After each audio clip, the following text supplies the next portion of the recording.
Woodworking machinery can cause serious injury. Always read and understand the user manuals for all equipment used. Remember, dust, fumes, liquid, sharp or heavy moving objects can be deadly. Always wear appropriate personal protective equipment or PPE. Any omission of PPE during this presentation is to aid communication and is not an endorsement of the practice. The Nova Woodturners Guild, or NWG, its authors, presenters, and producers assume no responsibility or liability for accidents or damages resulting from the information conveyed within this presentation. Only you can keep yourself safe. Please do. If you're unsure, don't do it. Just want to start off by saying my name is Leo Westhaver. I've belonged to the Nova Woodturners Guild, and we're here to do a video. And we're going to try to do a video of one of these spiral finials that I've been making. And yeah, I hope you all enjoy it.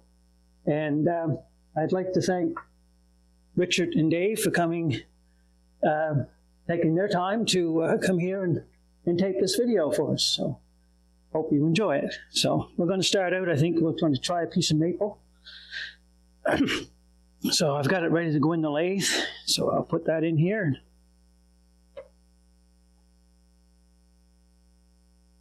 I do want to say that when I pick out a piece of wood to do these, I usually try to get something that's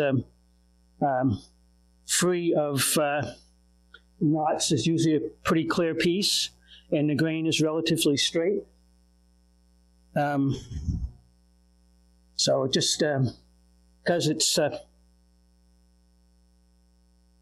it's very easy to break these, so it just makes it a little stronger. I'll get a longer tool rest.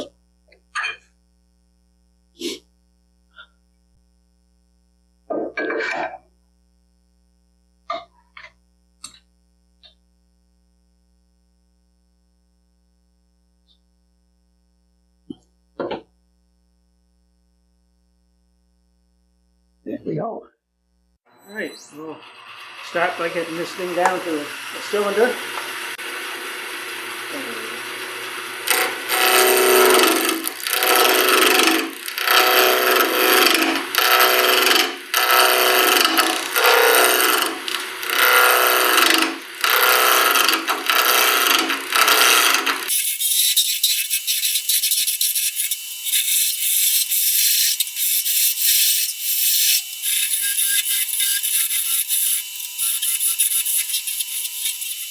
Okay, now I'm going to switch over to the chuck. I've got a tenon on here. I'm going to switch this over to the chuck to make it.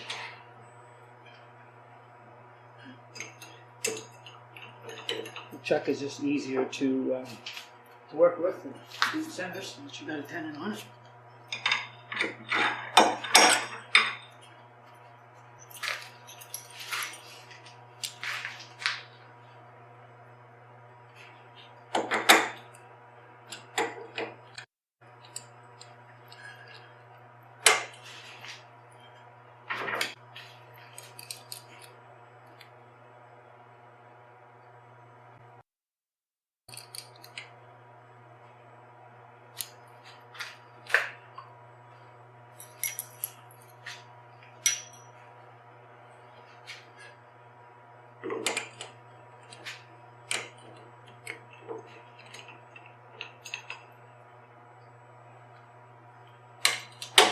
And the locking spindle is great for these old jobs. There. Just makes it a lot easier to lock your spindle, and then you can tighten your chuck.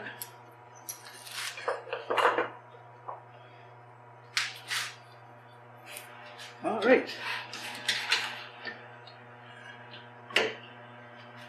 Perfect. I'll continue on. Cut this down to size.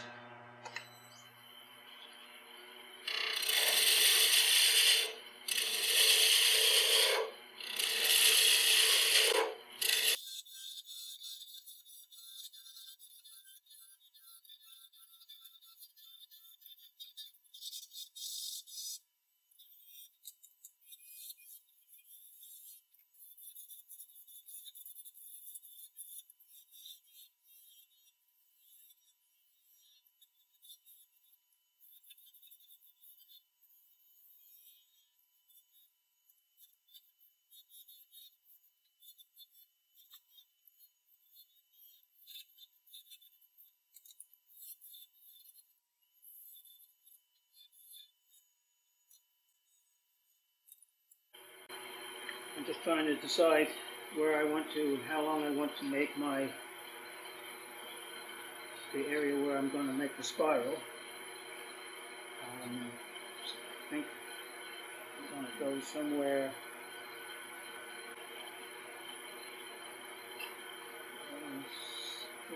I'll make it a little longer. We'll start with that. I always like to make my little whatever decoration I'm going to put on the end here, make that now, because once you start making the spiral and getting too small here, it's just hard to go back and do that. So, and I can actually fine tune this end a little bit.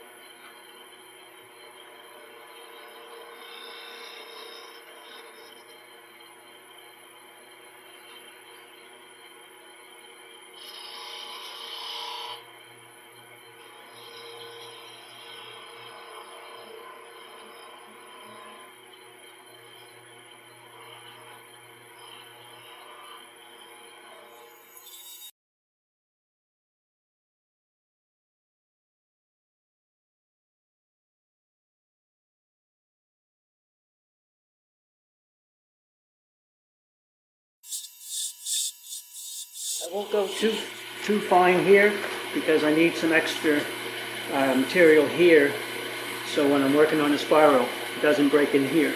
I want it to be kind of strong there. So there's a number of things we can do here. We can dress it up. When it comes to finials, sometimes I'll just take a piece of scrap and I get an idea and I'll turn a piece, and if it doesn't come out, like this one here, I kind of like that. The only thing is, when I first started to do these, I used to put a little mark here and here with the skew, and that was my beginning point and my end with the spiral. And that works, it does help, but if you, as you're cutting your spiral, if you happen to, which you'll see later, if you happen to go beyond this point a little bit, it's not so bad here, you can kind of trim it down, but on this end, you don't have enough strength here to try to make the correction. So I don't do that anymore. I just leave it smooth. And sometimes I get an idea in my head that I want a certain type of finial, and I'll turn it. You know, that one I don't like. For me, it just doesn't work. It's got too much here. If it had just one, either the bead or the cove, one or the other, I think it would be better. I think it would work better. That's just, to me, it's just too much. It just doesn't look great. So I didn't bother going any farther with that.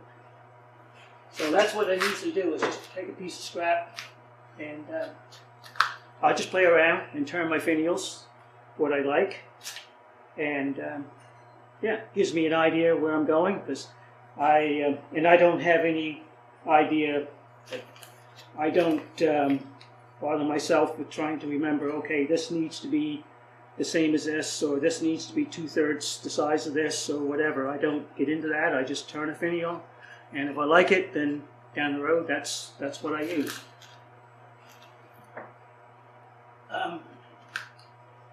With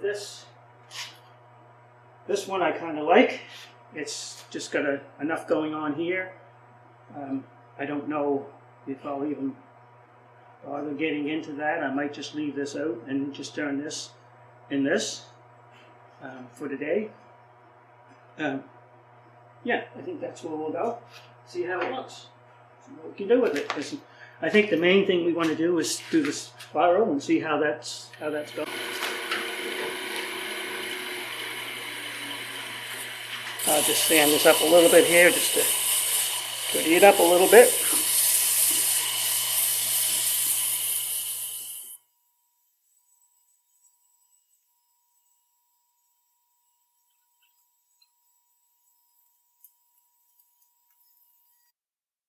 So I think the next step, we got to decide on the spiral, where we want to start it and where we want to stop it.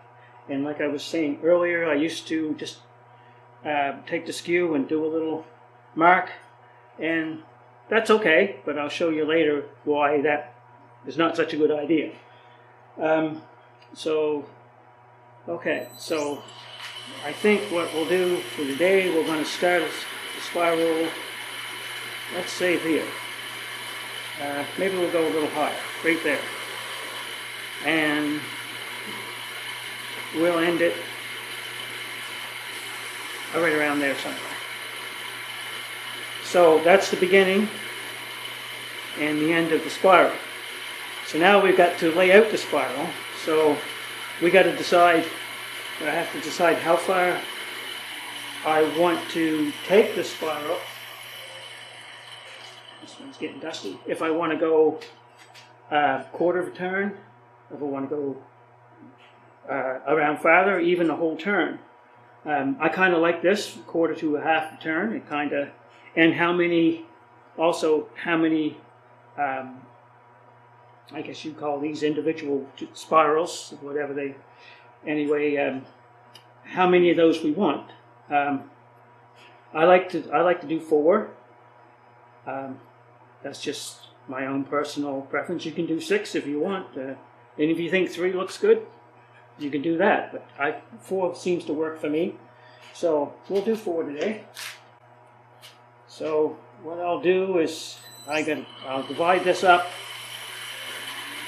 Let's try this.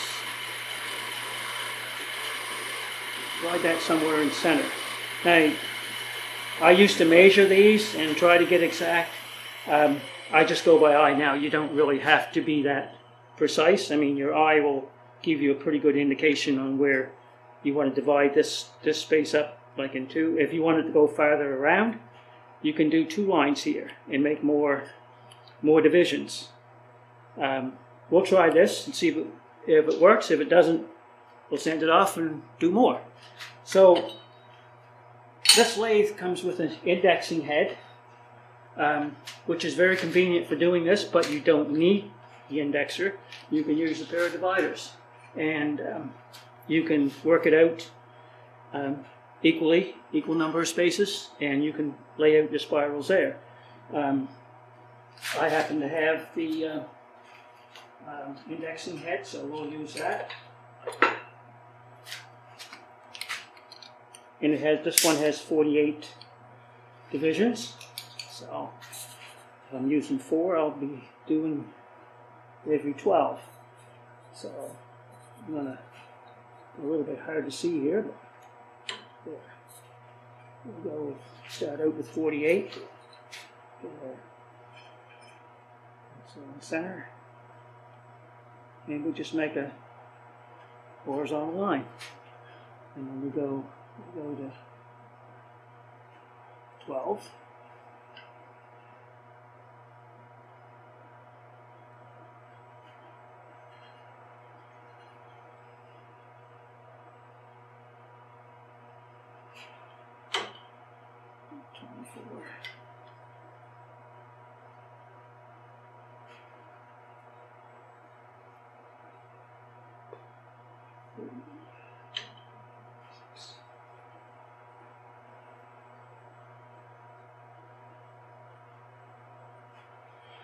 Okay, with that, we've established the beginning and the end of our finials, of our spiral. So we know that the spiral is going to start here and it's going to stop at one of these.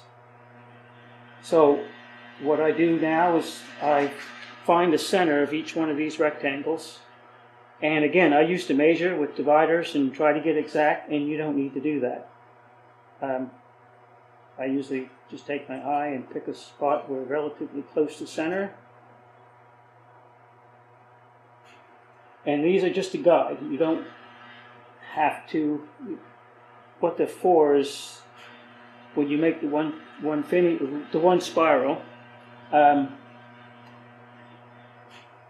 gives you a guide on, so you can make the other and repeat the same all the way around, which I'll show here in a minute. There we have that. So now I'll start here. What I like my spirals, I like to have them so it almost looks like if you took a piece of Play-Doh and you turned it. And that's how I like to see them come out from the bottom, make a slight curl, and then curl back up. Instead of just coming out and going straight. I like to have a little bit of turn to them. So it's like an OG. Similar to it, yeah. So what I'll do is I will start out here and try this, and usually it'll come relatively close to that center point. It doesn't have to come right on. So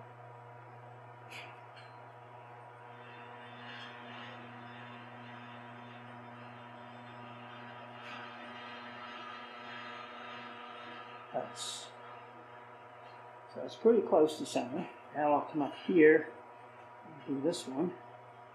And I know I want to come down some, so it looks like it's going to go just under that dot.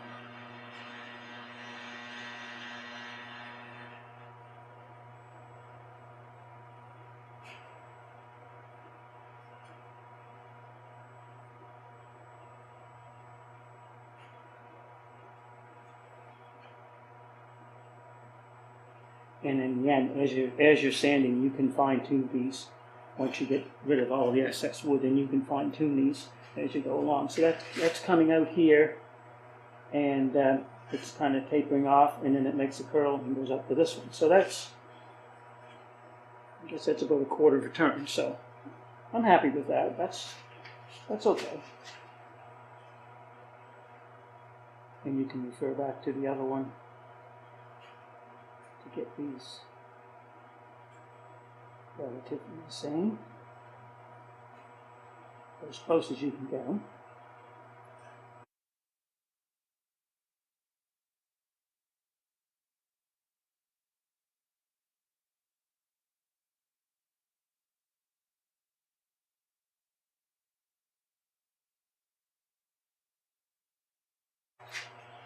That's pretty close, and I think it's going to give us enough room to work inside.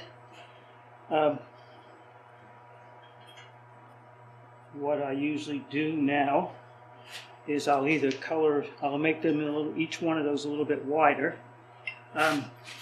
So what I'm going to do today, just so it makes it a little easier to see, is I'm going to decide how wide basically I want each spoke, I guess, or whatever to be.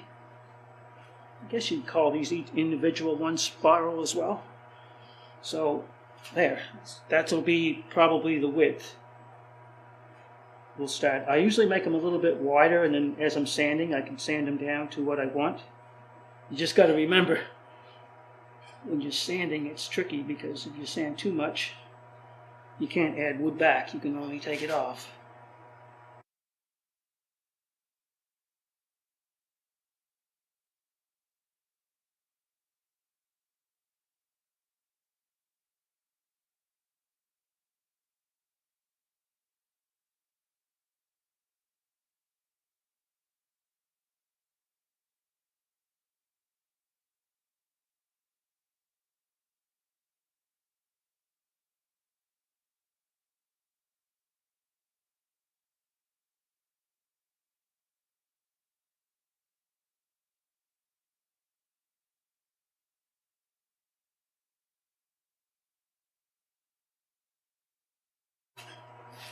So there's our four.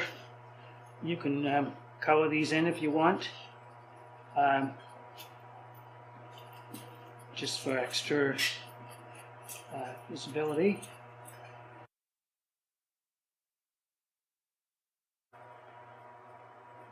It's a very time-consuming project, but I think it's a great way to take your finials to the next level.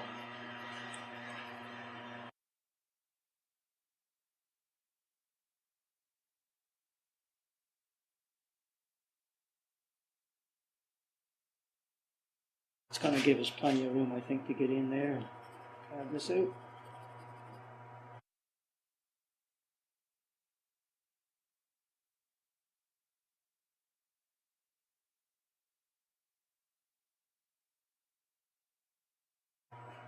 There. It just gives me a better visual as I'm carving on where I need to go. I want to point out that, okay, we've had two divisions here, I'll call it. We just divided the length of this in two. But the more lines you put radially, like if I would have went here or here, then I would have had more divisions. It would have taken this finial, this spiral from here further around. If I put, say, if I divided this line up again, in here, say, in there, and then found my centers, this spiral might have come right around full turn to this point here. It might have went the whole way around. But in doing that, it will reduce your space here between this. It'll make this area more tight to try to get in to do it. So that's, and it's the same as having more spirals. So if I would have maybe made 6, again, I would have had a very difficult time getting in there because I would have had more to try to carve out. So I like 4. It seems to be for this, basically this size, it works well. And it gives me lots of room to work. I've tried going smaller. Like this is one here that's smaller and the spirals are bigger. It worked out fairly well. That's actually my first one that I succeeded in doing, was this guy. And I think it's that kind of told me, okay, maybe you can do this. So that's my first one. And this is when you get down to really small. There's my finger, and you can see the size of it. It's basically no more than a 1/2 inch diameter here at the largest part.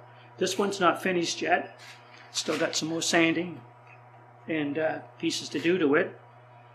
I had one completed out of African blackwood I thought I might use for a project at some point.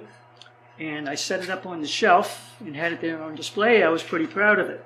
And I reached up there the other day to get something, and I hooked it with my sleeve, and it fell on the floor and broke. So this is my next attempt at one. This is a piece of ash, I believe. And you can see how small you can get. Like that's probably no more than a 1/16 diameter. And this one may work out. It's a little bit small in this one, but I'll continue on with it and see if I can get it down to where I want it, just for the sake of seeing how small you can do it. But that's got 4. So you can see what you got to work with. That's only maybe 3/16 between the spirals. So yeah, it's pretty tough to do. The smaller you get, you think that would be easy. The smaller you get, the harder they are to do. Okay, so that's that. So now what I will do is take my trusty machine here, and I will drill holes all down in between here. That'll kind of help get rid of some of the wood I don't need and give me another guide to work with. Take this off. We're this far. So now what I'm going to do is I'm going to take a little small drill bit on the end of my handpiece here, and I'm going to drill a series of holes between each one of these, just to take out some material and help me along with the carving process. There's 2 ways you can do this. I've seen people on the internet do the barley twist for candle holders and whatever, and some of them start on the mark and they work both ways, and they'll end up with a spiral in here. That's fine, you can do that, but I found I like to start by marking my spirals out and then working to those marks. It just, because if you go in the other way, I find that I can get this spiral, maybe instead of being in the center, it might be this way a little bit. This one might be over here. So this way it helps with your spacing of between your spirals, and also helps to get the spiral down to where you want it and get them up basically all the same size. So, okay, we're going to go ahead and drill some holes, which is going to take a while. So we'll see how that works out. Here, I find this is a great tool for doing this because I've got the foot control and I can change the speed. I used to do it with a Dremel type thing but the variable speed and the on-off switch were up here. So I had to stop what I was doing if I got in trouble and actually take my one hand and go up and shut it off or change the speed. This way it's all, I can just, it's all foot operated. All right.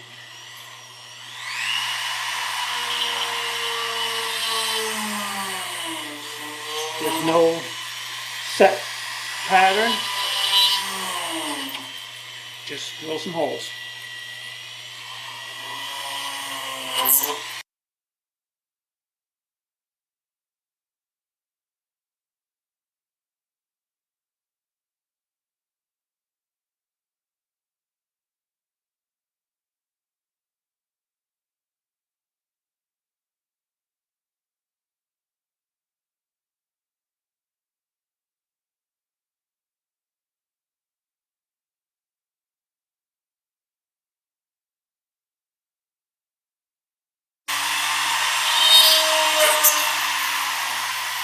There, that'll help me get rid of some wood and get into something to go with.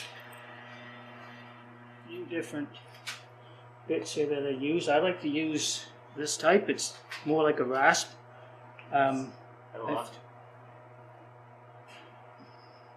See it?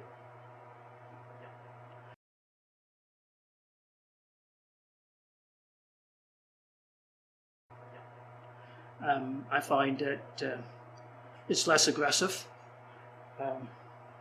whereas I do use, see if I can find one here that's big enough. It's a straight one. It's just like a, I don't know if you can see this one on your camera, Dave, or not. It's just straight flutes.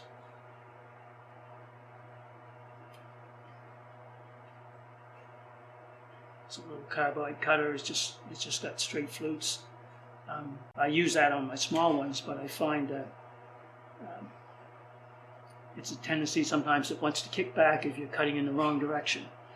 It's think of a rotor and feed your wood through the wrong direction. It kind of wants to do that, climb out of the work and across the top of your finial, which will probably happen a couple times anyway. But there's a bit there that I use a lot. It's the same type I was just talking about. It's pretty aggressive, but I find it's great for getting in once you're down inside to cleaning out down in the holes.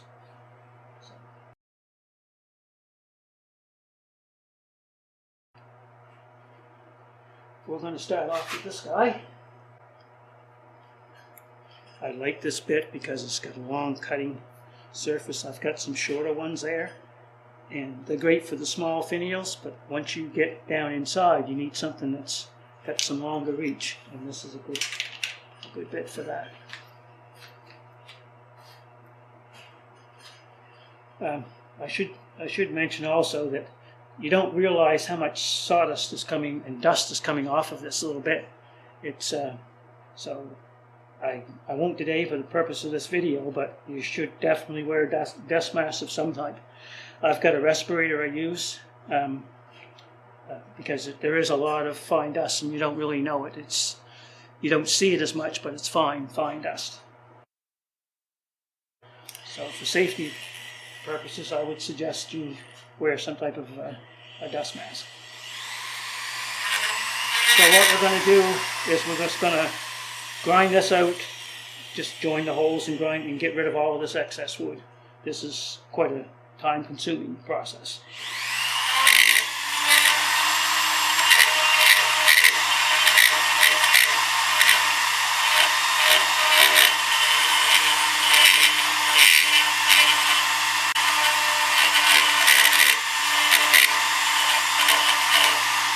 Bit is jumping around on me for some reason.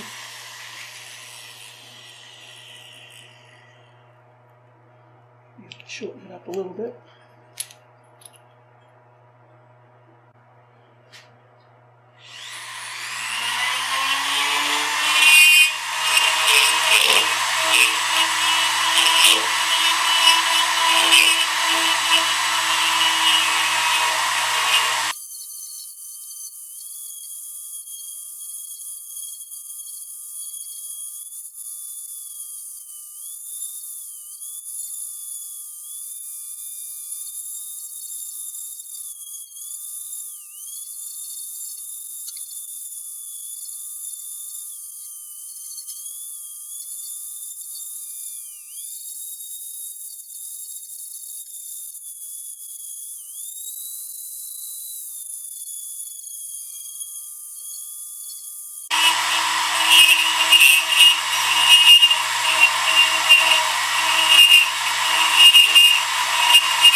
Getting a little bit more vibration than I like here, so what I'm going to do, I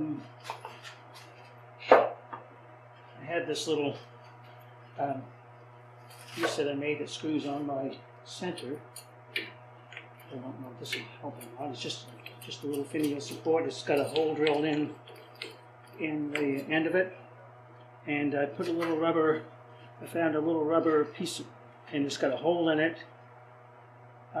Down the center, and it works perfect. It's just I go in there and that'll come up and catch a hold of this end of this finial. It works really nice for the smaller finials. You know, when you try to get small, like on this end, it gives you some nice support.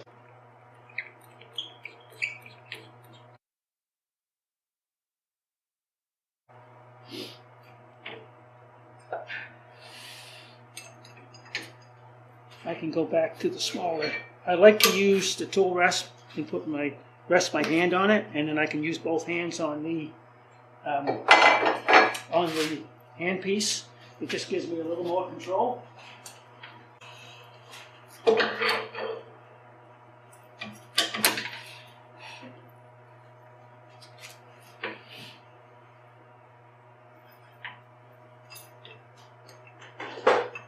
Just want to bring that up snug. You don't want too much pressure on it, because the more you take out of here, the weaker these are going to get. Okay.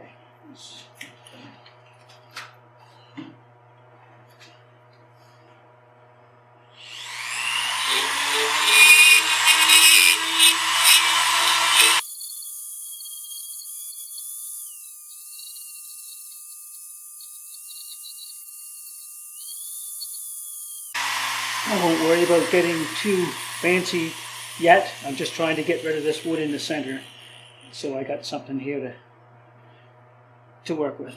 So you can see here how I'm breaking through. You can see the holes I'm breaking through to this side, and in here where I got all the holes drilled.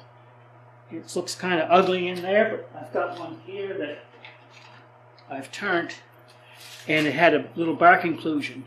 So I said, that's not going to work when I go to sand the finial, because that's going to show up. So I cut this out for you, so hopefully you can see.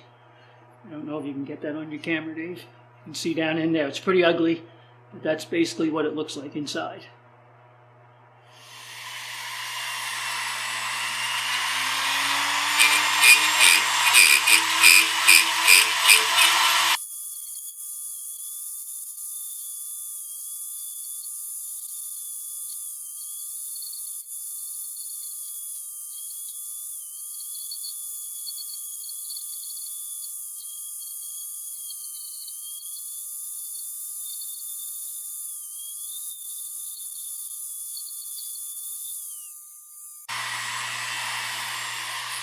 I'm going to try a shorter bit.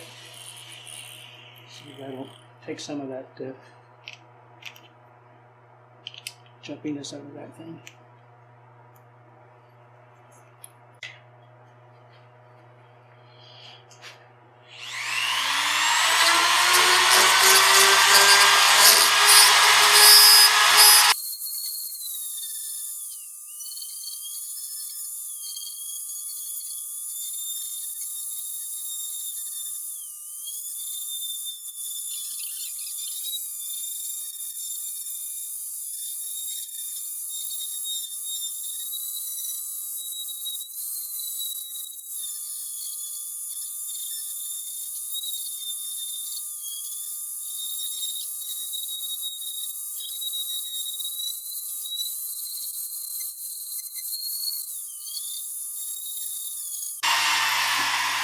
And you can see now that I'm starting to break through, and I'm kind of forming each individual spiral because I'm breaking through at the bottom, well, about in the middle here. I'm breaking through, and I'm getting into the next cavity. So now what I have to do is clean all this out. Clean all this out down in here and start forming the finial. I've got a couple of bits over there, the cuts all bit, but they're fine, and they don't work well for hogging out material, but I think they'll work okay for cleaning up. So I'll try those and see if I can clean this up a little bit. I want to mention what I'm trying to do here is I do these, but I'm also trying to point out the fact that you don't need to break the bank. You know, it's not going to cost you a lot of money to do these if you want to do them. I mean, those bits are relatively cheap. Yeah, I get them online from Amazon or someplace like that, and I'm sure there's places I can get them cheaper. This unit here, that was right around $100, maybe a few dollars under. It's not a Fordham, but it works well. It does what I want. So you don't need to go out and spend a lot of money to get set up to do this. So. Okay, I'm going to get another bit and try that, so we can...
Now what I'm going to try to do is go down in here. I'll try it with this burr and see if it works. I just want to take some of the sharp edges off of each one of these spirals and kind of start bringing them to size.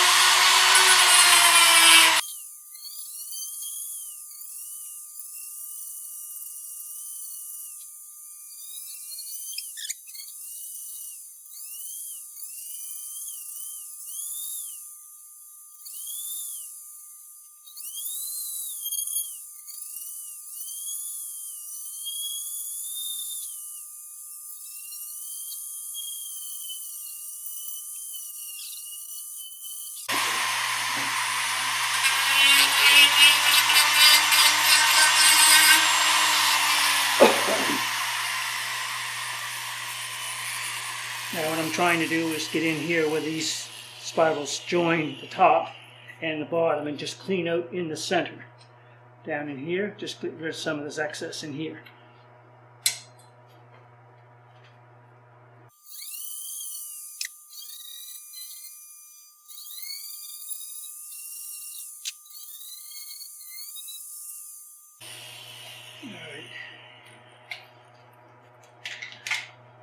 I'm going to switch to one of the little ball bits, I think, and try to take some more meat off of those. Like I say, this bit you have to be really careful with because it is very aggressive, and it can easily jump out of there and come across and score the top of your spiral. It's happened a few times.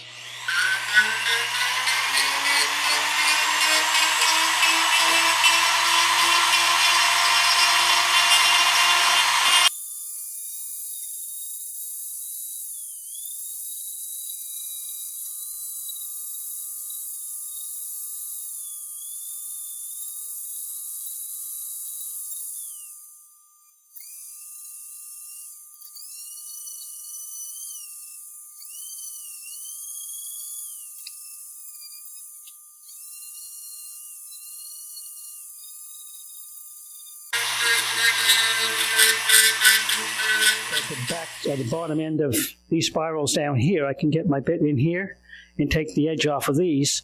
Where if you got less room, it's hard to maneuver your bit in there.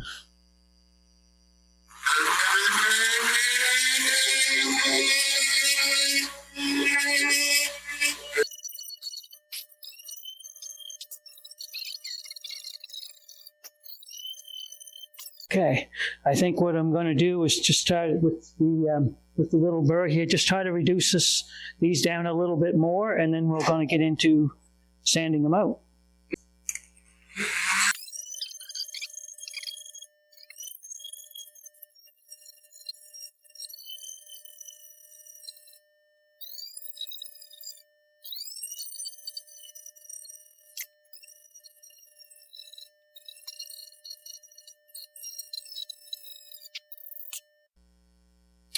Okay, now I want to eliminate the sharp edge on here because I find sometimes the sandpaper will grab and it'll pull the spiral. So I've got these little things, these little rasps that I've picked up from Lee Valley. They're relatively cheap, but they work well for this.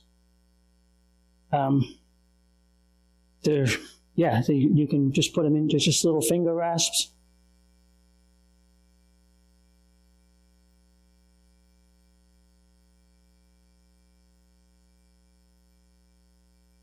They come in different profiles. There's a straight one, and there's a V, and I use mostly this one. This has got a slight curve to it. This one or the straight I find works the best for this. So there's the straight one. It's just a cutter on one side. The other side is smooth. But they work well. You can put them just in your hand, and you can just go ahead and just knock the edge off of that.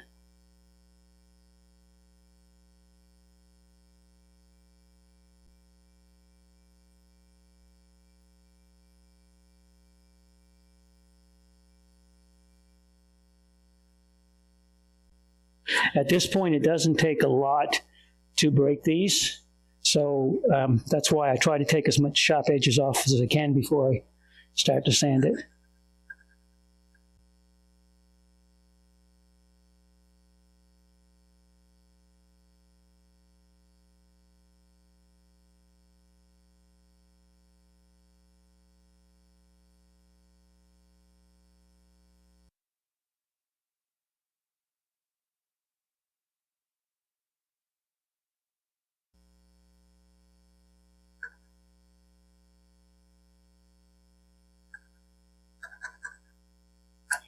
You don't need to have these, but I find they work relatively good.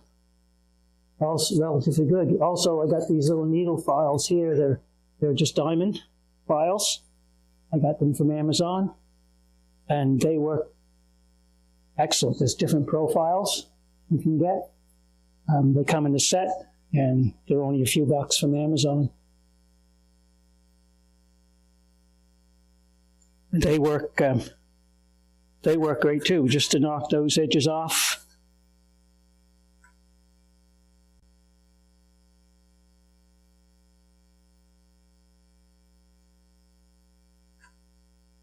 The only thing is you have to clean them quite often because they will clog up.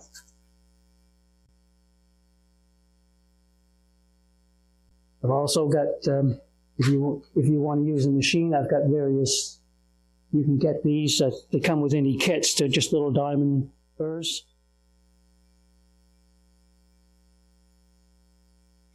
Okay, you can use those and they go in there, you can just sand them out. There's little balls there, you can go in and clean out the bottom. But I think we're going to go ahead and use some sandpaper and clean this up a little bit. So with the sandpaper, I have this little box of stuff. You can't really use sandpaper, you got to use the cloth backed. So this is cloth backed paper. So I use these. This one goes from 150 to 600. So, and I cut them up in little strips so I can get in there to sand them out. Also, you don't need this. Anybody that's got the Mirka abrasive, that works very well. The only thing I will say with the Mirka, if you start with 80, it's very grabby, and it's not as flexible as the finer grits.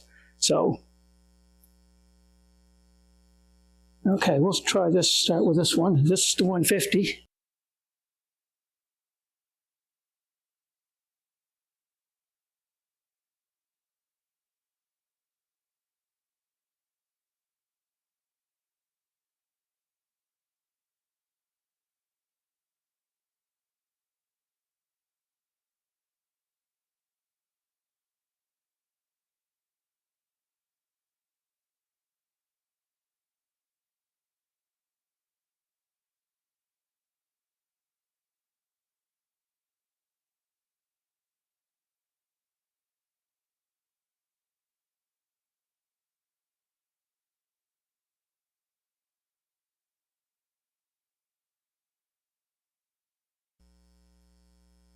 I think I'm going to switch to the Mirka because you go to 120. It's a little more coarser and a little more aggressive. I think I can sand it down a little quicker.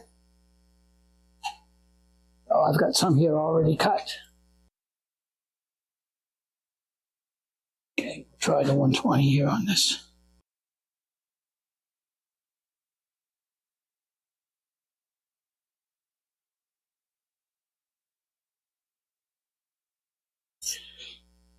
This is why I've had the extra material here, because I can get around with my sandpaper and work. If I had this close to the chuck, the body of the chuck would be in my way. I like to use the collet chuck. It's a little less bulk here, but it still gets in the way so I still like the extra material just to give me some more room to work here.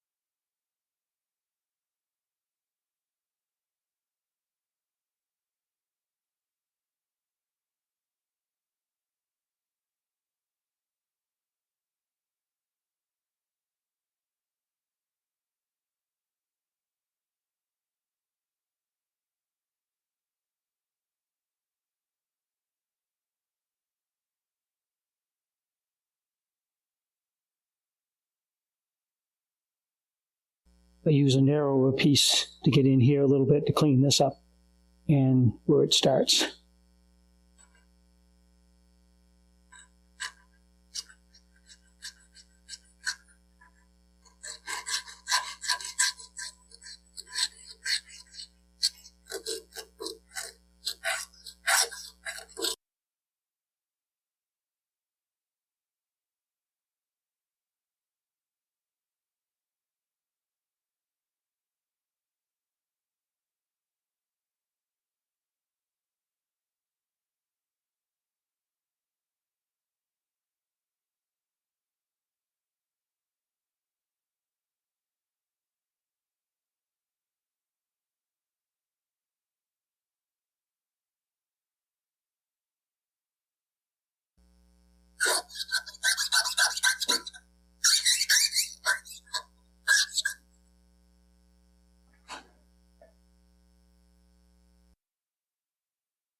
see the movement in the spiral as I'm trying to sand it. So you got to kind of ease up on the pressure a little bit.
Okay, so now I just make these little sticks, and I put different grits on them. This one's 400. That's what this spiral here is down to 400 now. I'm just going to touch the top and just take the edge off. Doesn't need to be much. Just going to round it just a touch.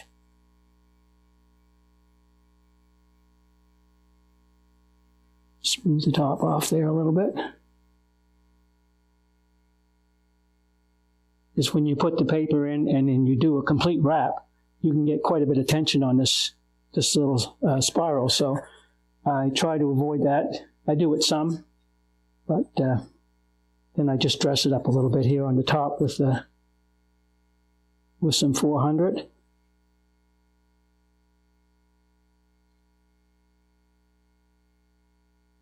So that's the process. That's one down to 400.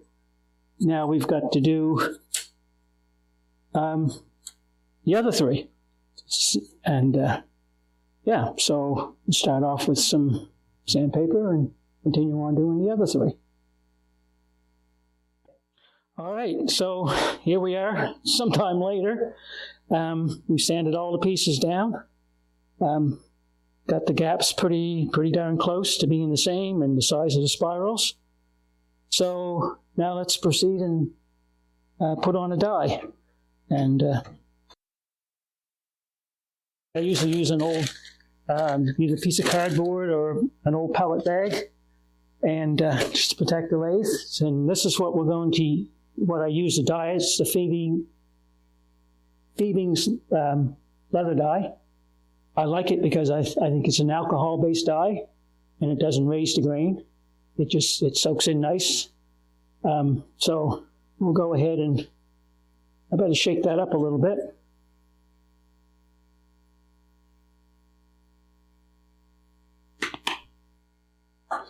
Okay, it's very runny stuff, but I like it. It works well.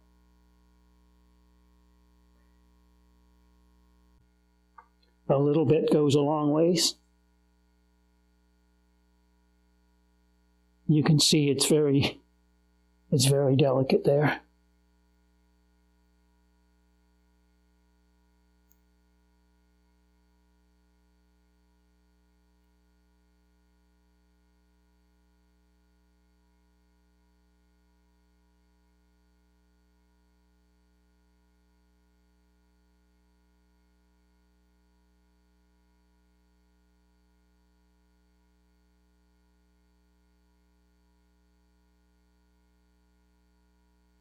Don't be scared to put it on. If it won't dry like and leave a run. It'll just soak in nicely.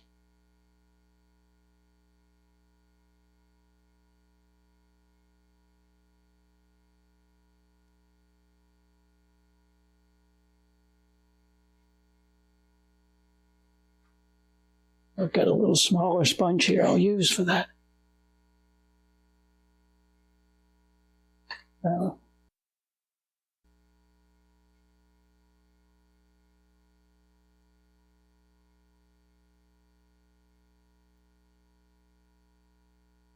Trick is to get all inside there.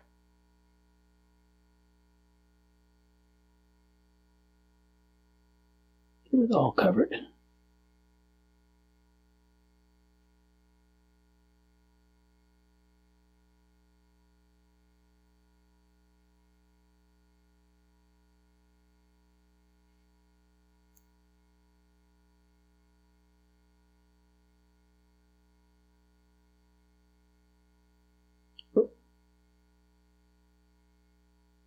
Don't anybody stand too close because it does fly around a bit.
So it looks like I got full coverage here. Everything is covered. And what I do from here is I just let that set for a few hours, sometimes overnight, and then I'll give it another coat. Let that sit for a few hours to make sure it's soaked in well. And then I would start the lathe up slow and give it 3 or 4 coats of lacquer, spray lacquer, just light coats between.